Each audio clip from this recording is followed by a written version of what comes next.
கிறிஸ்துவுக்குள் மிகவும் பிரியமான தேவனுடைய பிள்ளைகளே, உங்களை இந்த காலை நேரத்தில் சந்திப்பதில் மிக்க மகிழ்ச்சி. உங்கள் அனைவருக்கும் மெய்ஞானபுரம் அன்பின் செய்தி ஊழியத்தின் மூலமாக அன்பின் வாழ்த்துதலையும் நன்றியையும் தெரிவித்துக் கொள்கின்றோம். இன்று நாம் தியானம் செய்யும்படியாக இன்று கர்த்தருடைய நாள். அருமையான இந்த நாள் காலை வேளையிலும் நாம் தியானம் செய்யும்படியாக பரிசுத்த வேதாகமத்தில் எபிரேயருக்கு எழுதின நிருபம் அதில் 11ஆம் அதிகாரம் 40வது வசனம். அவர்கள் நம்மை அல்லாமல் பூரணராகாதபடிக்கு விசேஷித்த நன்மையானதொன்றை தேவன் நமக்கென்று முன்னதாக நியமித்திருக்கிறார். அன்பான தேவனுடைய பிள்ளைகளே, அவர்கள் நம்மை அல்லாமல் பூரணராகாதபடிக்கு, இதனுடைய பொருள் என்னவென்றால், தேவனாகிய கர்த்தரை ஆதாமின் அந்த அந்நாட்களில் இருந்து இந்நாள் வரை மரணத்தை கண்டவர்கள், கர்த்தரை விசுவாசித்து பயபக்தியுடன் வாழ்ந்து மரணத்தை கண்டு இளைப்பாறுதலில் இருக்கக்கூடியவர்கள். இதில் எத்தனையோ லட்சக்கணக்கான இரத்த சாட்சிகள், எத்தனையோ வருஷங்களுக்கு முன்பாக தேவனுடைய இளைப்பாறுதலின் ஸ்தலத்திலே இளைப்பாறிக் கொண்டிருக்கக்கூடிய பரிசுத்தவான்கள், அவர்கள் இந்த நாள் வரைக்கும்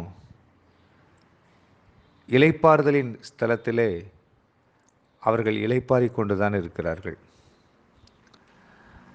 அவர்கள் பூரணராகிறது என்றால் என்ன?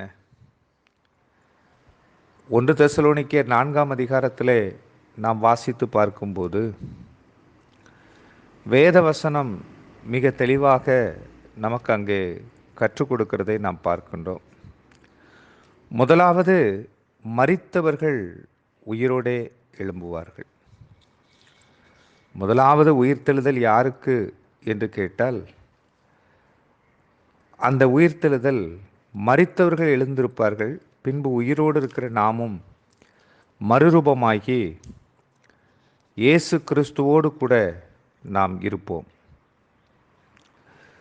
அப்படி என்றால், நாம் அன்பு தேவனுடைய பிள்ளைகளே, இந்நாள் வரைக்கும் தேவனுடைய சித்தத்தை செய்கின்றவர்களாக தேவன் நம்மை நடத்தி வருவாரானால், அது நமக்கு கிடைத்த ஒரு பெரிய பாக்கியம். இதே போன்ற பாக்கியத்தை பெற்றவர்கள்தான் மரித்து இளைப்பாறுதலிலே இருக்கக்கூடியவர்கள். ஏன்னா 1 தெசலோனிக்கேயர் 4ஆம் அதிகாரத்தில் 16வது வசனம் சொல்கிறது, ஏனெனில் கர்த்தர் தாமே ஆரவாரத்தோடும் பிரதான தூதனுடைய சத்தத்தோடும் தேவ எக்காலத்தோடும் வானத்திலிருந்து இறங்கி வருவார். அப்பொழுது கிறிஸ்துவுக்குள் மரித்தவர்கள் முதலாவது எழுந்திருப்பார்கள். பின்பு உயிரோடு இருக்கும் நாமும் கர்த்தருக்கு எதிர்கொண்டு போக மேகங்களின் மேல் அவரோடு கூட நாம் ஆகாயத்திலே எடுத்துக்கொள்ளப்படுவோம். அப்படி என்றால்,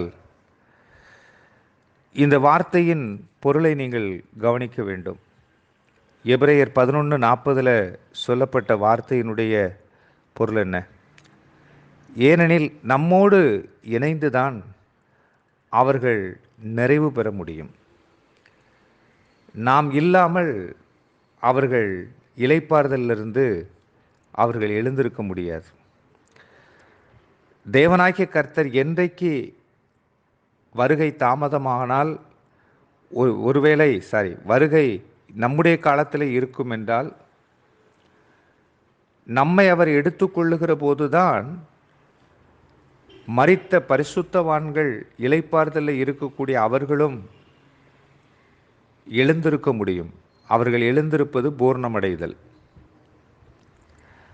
அவர்கள் எழுந்து இயேசுவோடு கூட அவர்கள் காணப்படுவார்கள்.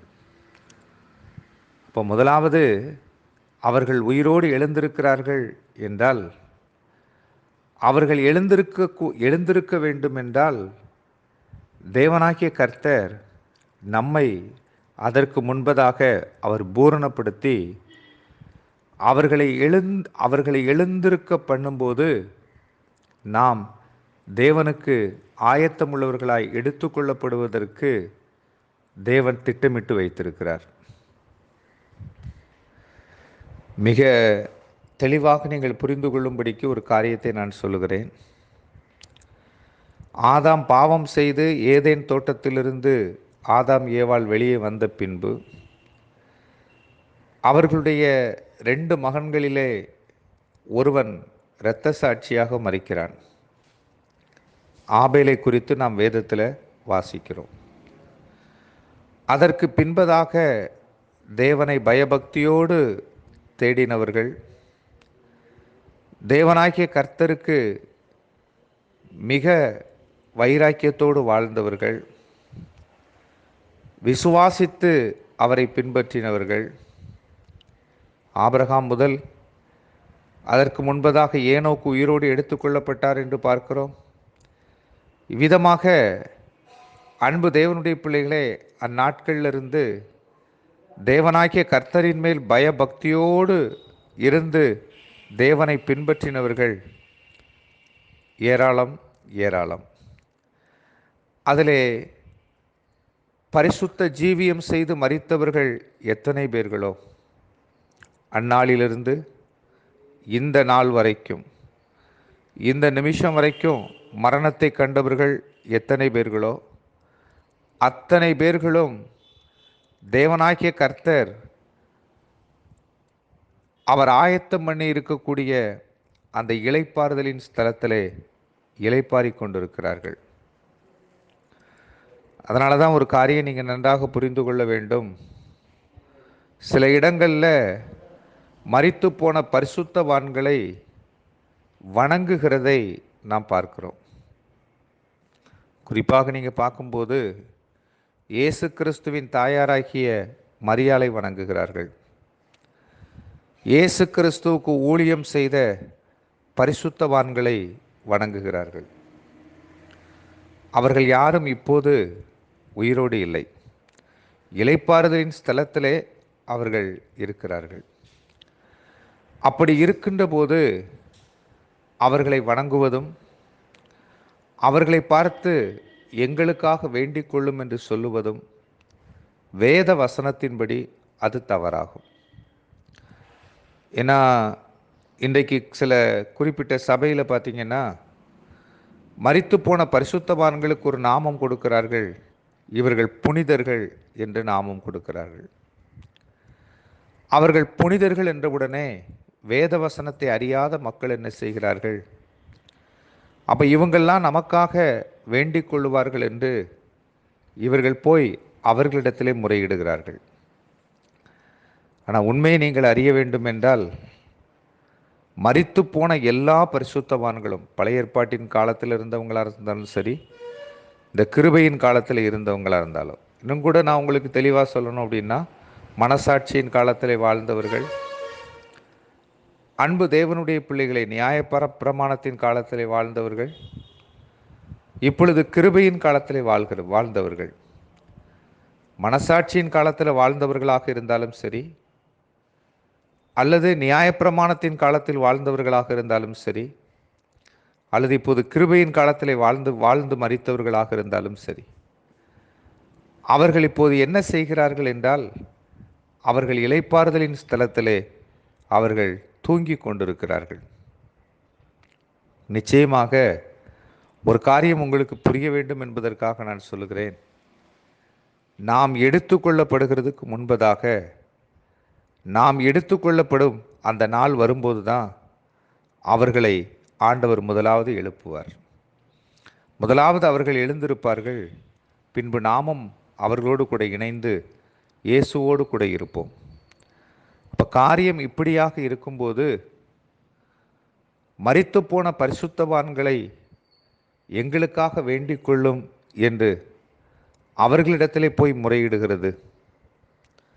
ஏன்னா இன்னைக்கு பலர் அப்படிப்பட்ட பரிசுத்தவான்களுக்காக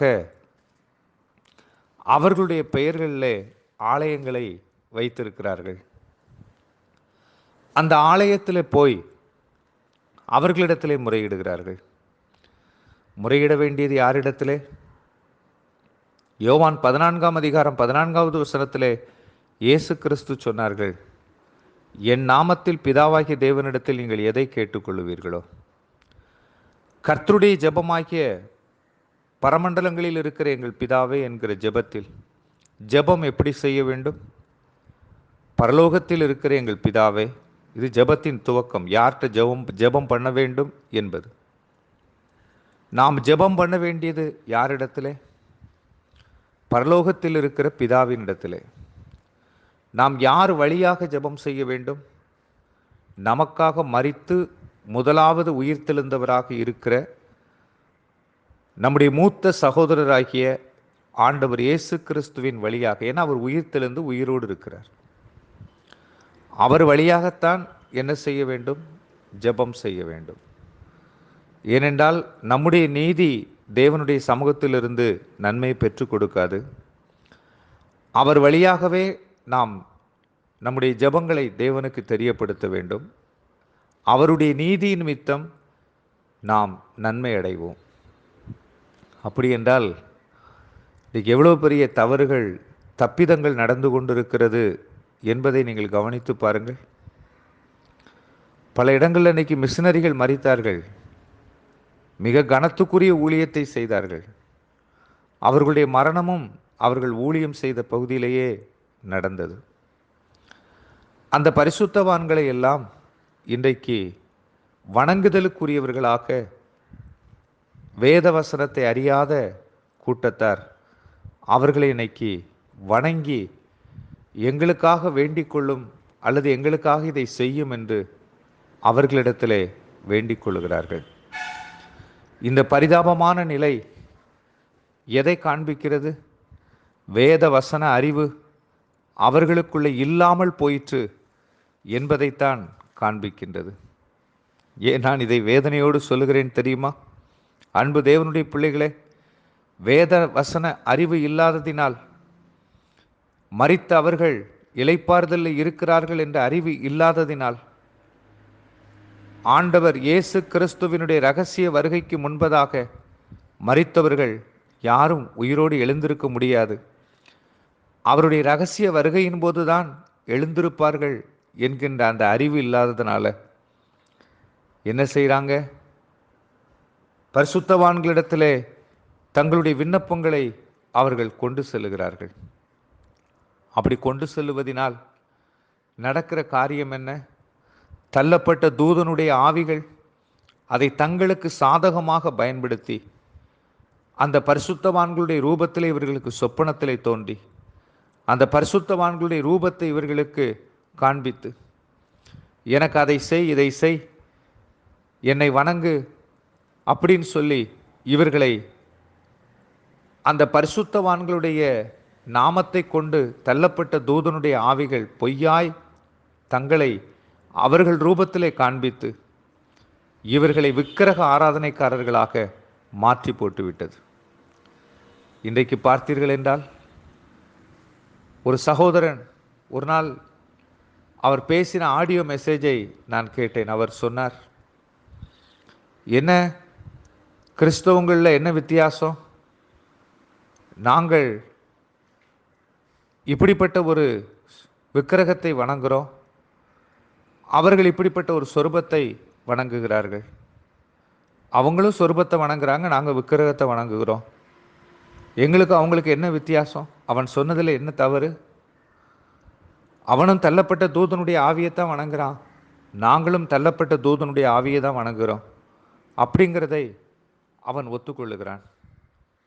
அன்பு தேவனுடைய பிள்ளைகளே, எதற்காக உங்களுக்கு வேதம் வாசிங்க, வேதம் வாசிங்க, நீங்க பைபிள் எடுத்து வாசிங்க, நீங்க வேதத்தை கையில் எடுத்து வாசிங்கள் என்று சொல்வது எதற்காக?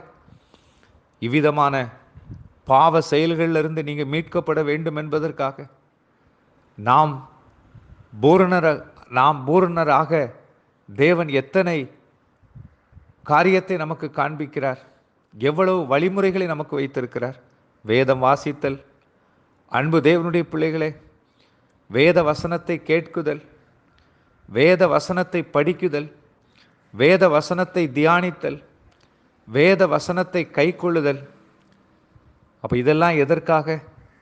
வேதத்தை அறிந்து வேத வசனங்களுக்கு ஒப்பு கொடுத்து வேத வசனங்களின்படி வாழும்போது இவ்வித இடரல்களுக்கெல்லாம் நாம் தப்புவிக்கப்படுவோம் இல்லையா? சங்கீதம் 119 165 இவ்விதமாய் சொல்லுகிறது, கர்த்தருடைய வேதத்தை நேசிக்கிறவர்களுக்கோ மிகுந்த சமாதானம் உண்டு, அவர்களுக்கு இடரல் இல்லை என்று சொல்லப்பட்டிருக்கிறது. இவ்விதமான இடரல் இல்லையே. உலக பிரகாரமாய் நிறைய படித்தவங்களா இருக்கிறாங்க, நிறைய எனக்கு அப்படி அறிவு உண்டு, இப்படி அறிவு உண்டு என்றெல்லாம் சொல்லுகிறார்கள்.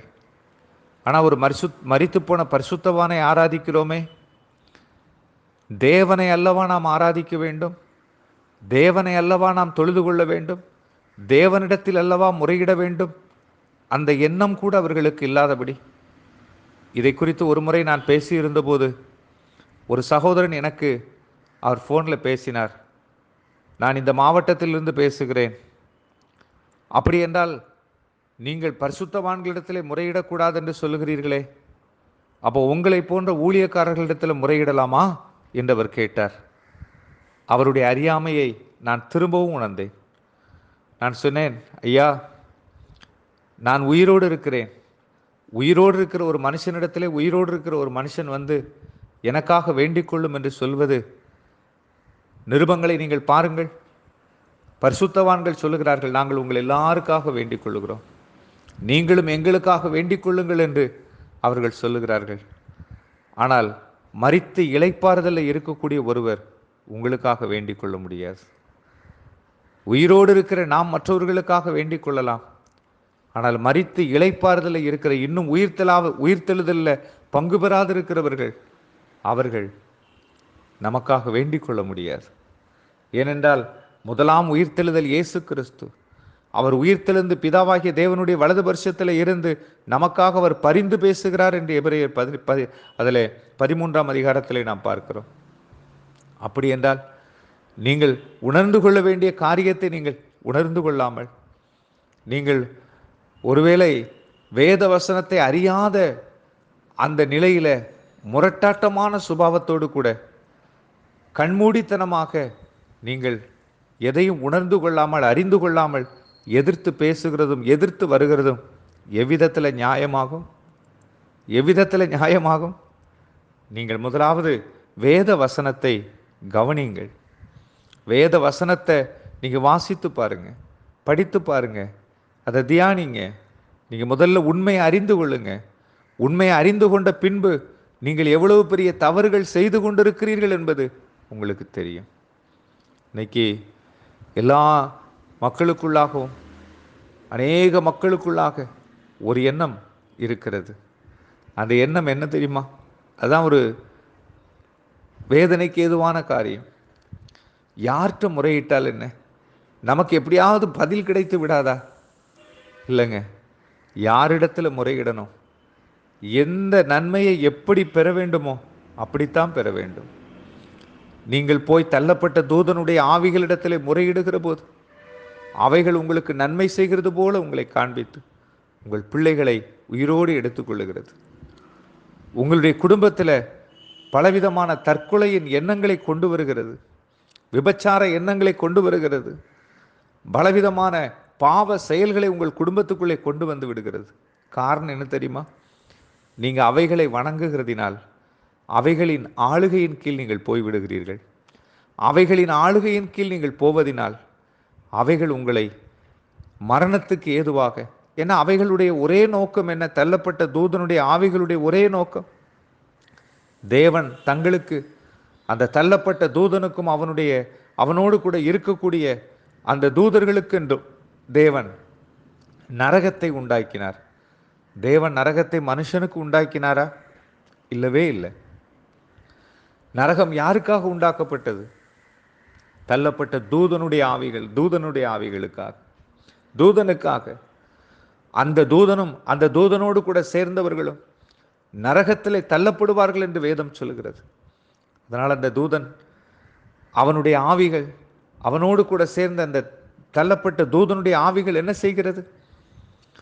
ஒரு பெருங்கூட்ட ஜனத்தை தேவனுக்கு எதிராக திருப்பி, தேவனுக்கு விரோதமாக நிறுத்தி, அருவருப்பான காரியங்களை செய்ய வைத்து, தேவன் நரகத்தை அவர்களுக்கு உண்டாக்கியிருக்க, ஆனால் ஜனங்கள் அறியாமையினாலே லட்ச லட்சமாய் கோடி கோடியாய் பாதாளத்தில் போய் விழுகிறார்கள்.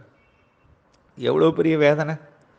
இந்த வேதனைக்கு தப்புவிக்கப்பட வேண்டும். பரலோகத்தை நிரப்பணும். நரகத்தில் ஜனங்கள் போய் விழுந்து விடக்கூடாது.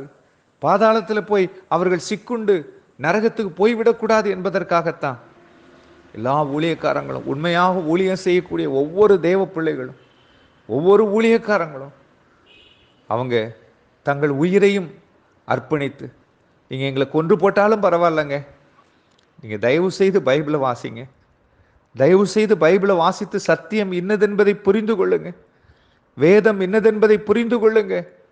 மரியாள் வணக்கம் தவறு, அந்தோணியார் வணக்கம் தவறு, பரிசுத்தவான்களை வணங்குதல் தவறு, பரிசுத்தவான்களிடத்திலே முறையிடுதல் தவறு, சிலுவையை வணங்குவது தவறு, ஆலயத்தை வணங்குவது தவறு. அது மாத்திரமல்ல, அன்பு தேவனுடைய பிள்ளைகளே, நீங்கள் இன்னும் எத்தனையோ விதமான மதியீனமான காரியங்களில் உங்களை ஈடுபடுத்தி கொண்டிருக்கிறீர்கள். மரித்து போன உங்கள் குடும்பத்தின் உள்ள நபர்களுக்காக கல்லறைகளை கட்டி மாலைகளை போட்டி நீங்கள் வணங்கி தேவனுக்கு முன்பதாக ஜர்க்குணராய் இராதபடிக்கு நீங்கள் தூரமாய் தள்ளப்படுகிறீர்கள். தயவு கூர்ந்து இதெல்லாம் உண்மைதானாங்கிறத வேதத்தை கவனிங்க. என்கிட்ட கேளுங்க, நான் சொல்லலை. ஒருவேளை நீங்கள் தேவனுடைய வார்த்தையை கவனித்தீர்கள் என்றால் நான் சொல்லுவது சரி என்பது உங்களுக்கு புரியும். நீங்கள் இவ்விதமாக இந்த விதமான வணக்கங்களுக்கெல்லாம் இதை செய்வதெல்லாம் நீங்கள் விட்டுவிடுங்கள். அன்னை தெரேசா அவர்கள் நல்ல ஊழியம் செய்த, நல்ல ஒரு இரக்க சுபாவம் உள்ள, தேவனுடைய கிருபையினால் இரக்கத்தை பெற்ற ஒரு பெண். அவர்கள் இன்றைக்கு புனிதராக்கப்பட்டிருக்கிறார்கள். இதே போல எத்தனையோ பேர் புனிதராக்கப்பட்டிருக்கிறார்கள். நீங்கள் அவர்களை வணங்காதீர்கள்.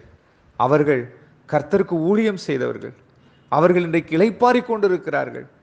அவர்கள் நிச்சயமாக கர்த்தருடைய வருகையிலே முதலாவது எழுந்திருப்பார்கள்.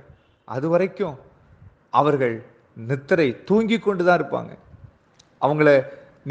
அவங்க பெயரை சொல்லி நீங்கள் ஒன்றை வணங்குவீர்கள் என்றால் தள்ளப்பட்ட தூதனுடைய ஆவி உங்களை வஞ்சித்து போடுவான். தயவு கூர்ந்து கவனிங்க.